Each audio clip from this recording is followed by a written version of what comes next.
Everyone, आज हम शुरू करने वाले हैं गोविंद पारिक का पेज नंबर 22। इससे पहले हमने 21 कंप्लीट कर लिए हैं ना, आप इससे पहले वीडियो में देख सकते हैं। अब इसमें जो सबसे पहला टॉपिक आ रहा है वो है समसन्निपातक ज्वर त्रिदोषज मूत्रग्रस्त। तो आपने यदि इससे पहले वाला वीडियो देखा होगा तो मैंने ये वहीं बता दिया है ना कि दूष्य कौन कौन से हैं। तो चरक के अनुसार मैंने आपको बताए थे कि सन्निपातज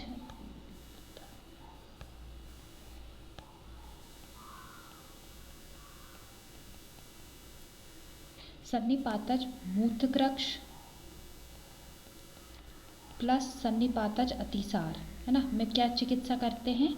दोनों में कौन सी चिकित्सा करते हैं?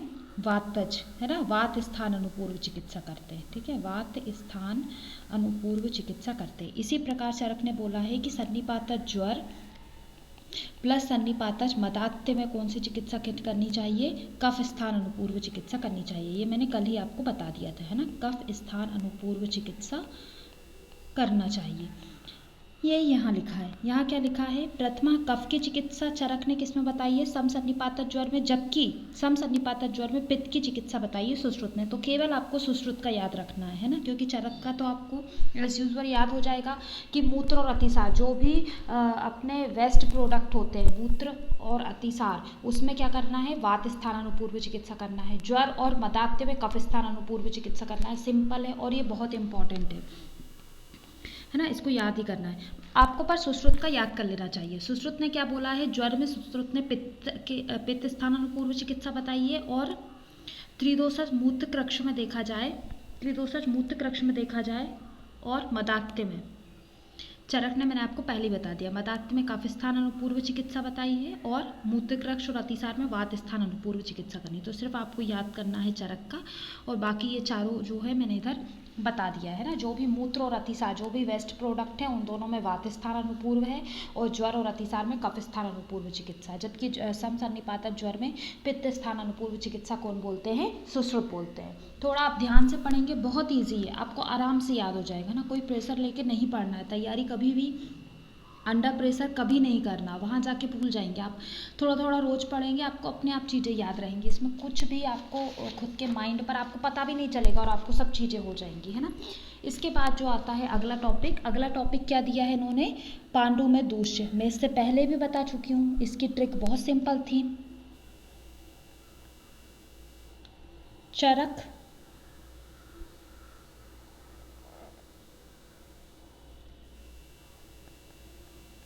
तेरी माँ को पांडु है, रक्त कौन देगा? सुश्रुत देगा है ना। कौन देगा? रक्त सुश्रुत देगा। तो बस इसी में सब है। यहाँ चरक का ऐड करना पड़ेगा, यहाँ उन्होंने गलत लिखा है। तो चरक के अनुसार जो दूष्य हैं वो हैं त्वचा,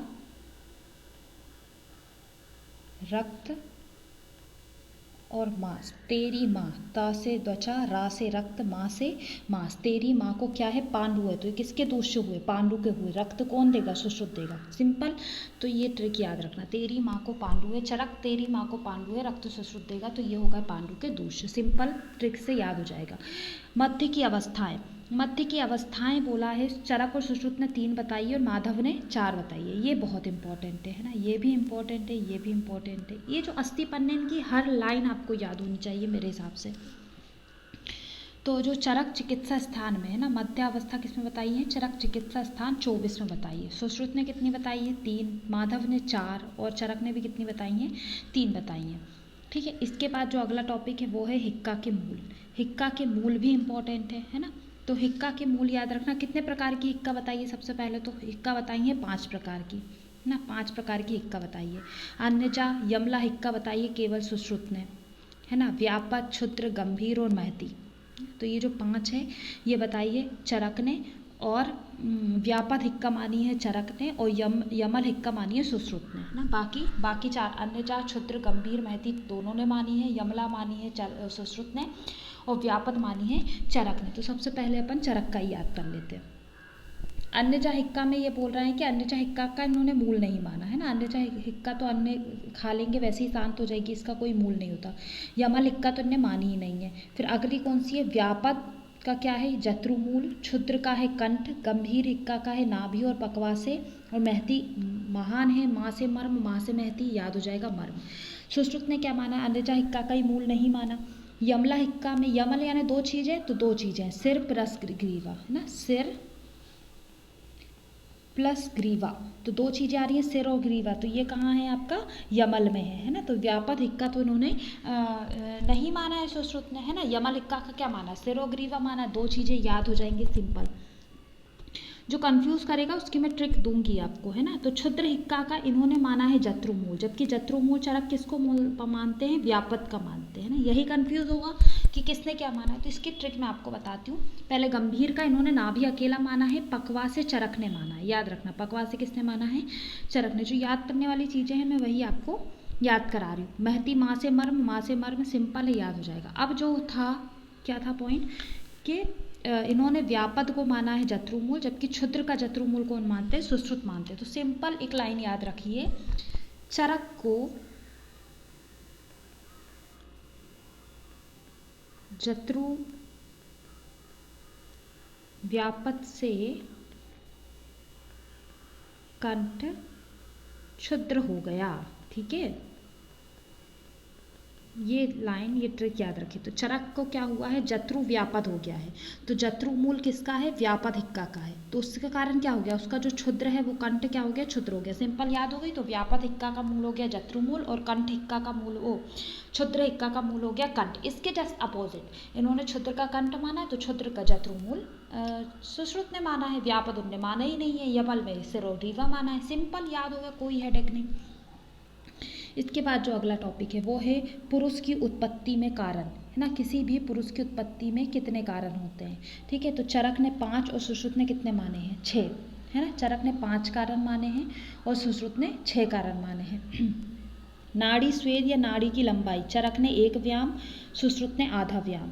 चरक ने कितने मानी है, 1 व्याम नाड़ी की लंबाई मानी है। जो नाड़ी स्वेदन हेतु नाड़ी लेते हैं उसकी लंबाई 1 व्याम होनी चाहिए, जबकि सुश्रुत क्या बोलते हैं, आधा व्याम होना चाहिए, ठीक है। छोटी छोटी चीज़ें हैं, इन पे कई बार क्वेश्चन आ जाता है, इसलिए याद रखना है अच्छे से, ठीक है। जो पुरुष की उत्पत्ति में 5 कारण बताए हैं वो क्या हैं आपको पता है ना। सुश्रुत ने पंचमहाभूत बताए हैं,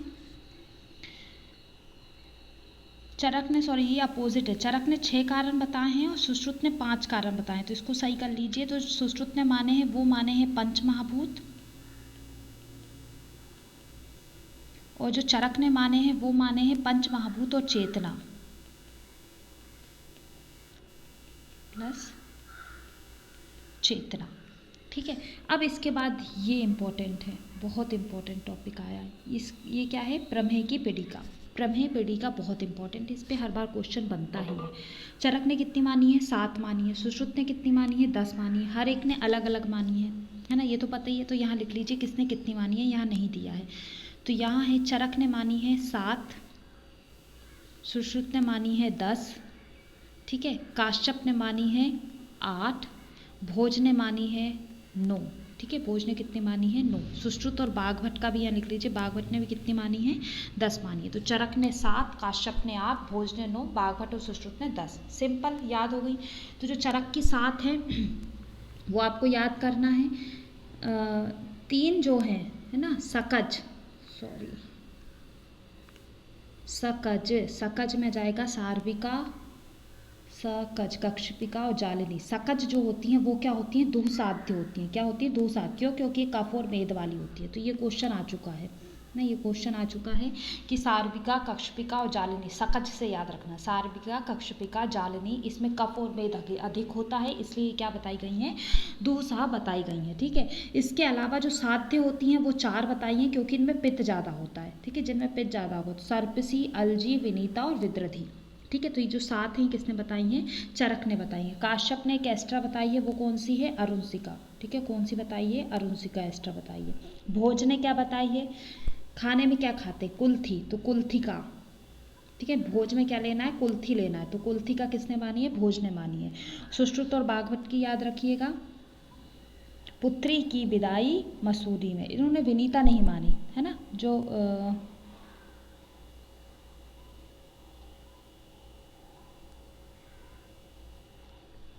सुश्रुत का एक्स्ट्रा याद रखिए, पुत्री की विदाई, है ना। सुश्रुत का एक्स्ट्रा याद करिए, पुत्री की विदाई, मैं पहले भी आपको बता चुकी हूँ। पुत्री की विदाई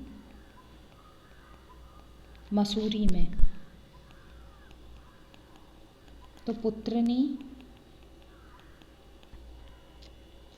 मसूरी का और विदारी का, ठीक है। ये जो तीन है ये किसने बताई है, सुश्रुत ने बताई है, ठीक है। तो ये जो एक्स्ट्रा है वो मैं लिखवा चुकी हूँ। इसके बाद अब इनके थोड़े सिम्टम भी देख लीजिए, है ना। चरक ने कहाँ बताई है, चरक सूत्र स्थान 17, चरक सूत्र 17 का 82 से 90वें श्लोक में ये बताई गई हैं। तो इसमें जो पहला आता है वो है सार्विका। सार्विका कैसी होती है, शराब सादृश्य होती है। और इसमें लिख लीजिए ये कैसी बताई है, शराब सादृश्य, अन्य तो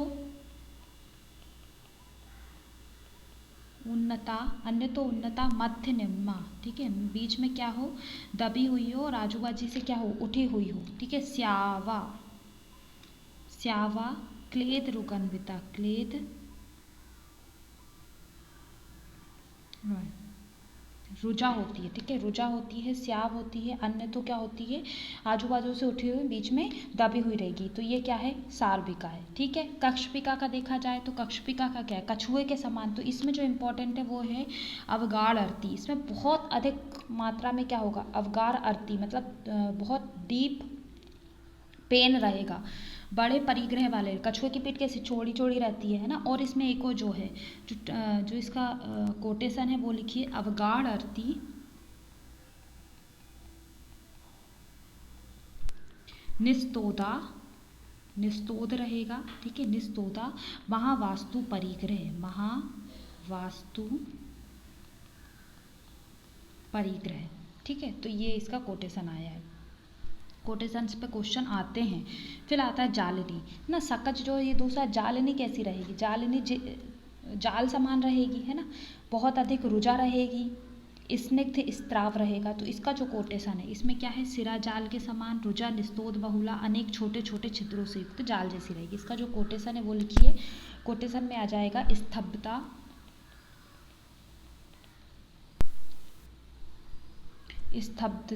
सिरा जालवती,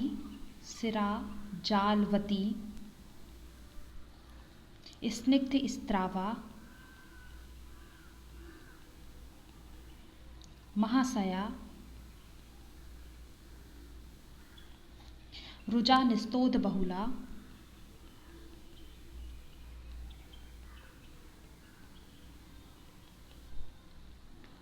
सूक्ष्म छिद्रा, ठीक है, सूक्ष्म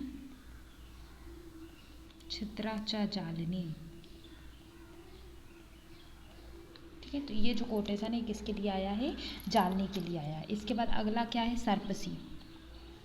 सर्पसी की बात किया जाए तो शीघ्र पाकी, यही इंपॉर्टेंट है। एक बड़ी पेडिका रहेगी जिसके चारों छोटी छोटी पेडी, एक ऐसी रहेगी उसके चारों छोटी छोटी पेडिका रहेगी, इस टाइप की रहेगी, ठीक है। जालिनी कैसी रहेगी, ऐसी रहेगी।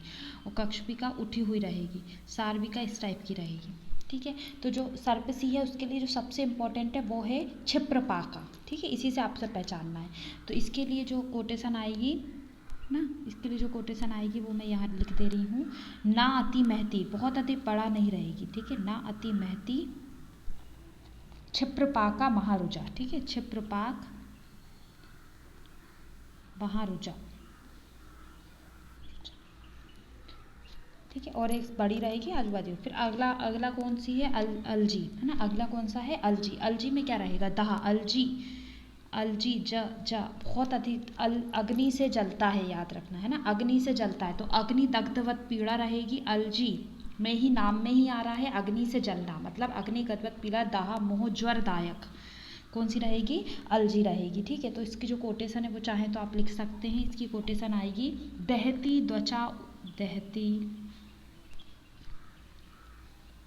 त्वचम उत्थाने, तृष्णा मोह ज्वरदा, ठीक है। विसर्पम, विसर्प के समान रहेगी, विसर्प दुखात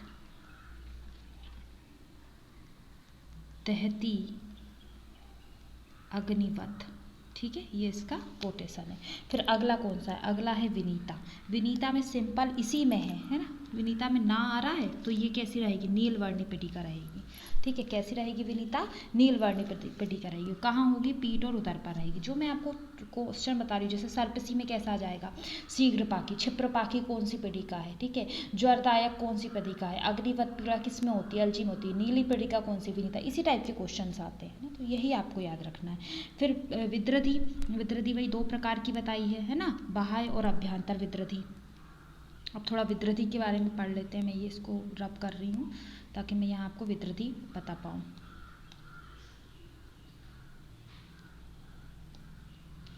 विद्रधि के बारे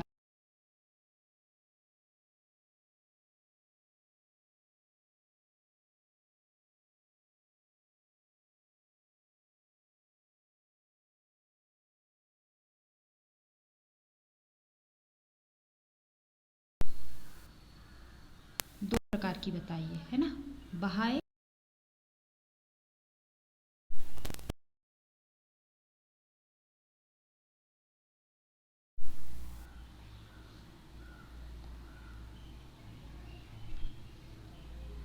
ठीक है, तो बाह्य और अभ्यंतर। तो बाह्य विद्रधि जो रहती है वो कहाँ रहती हैं?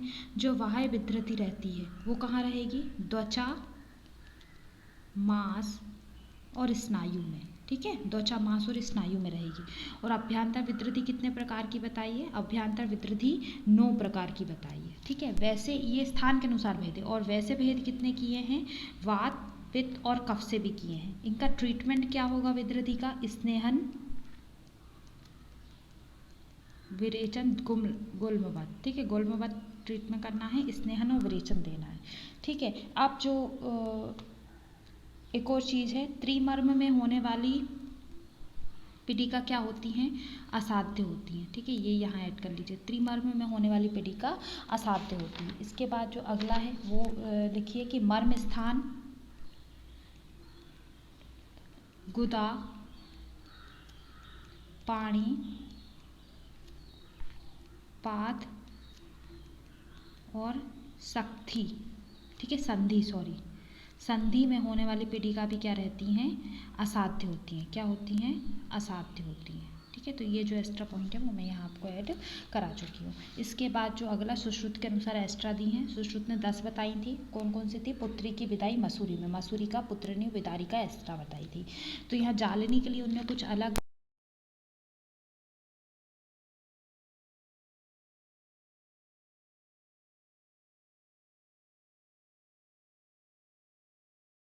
तो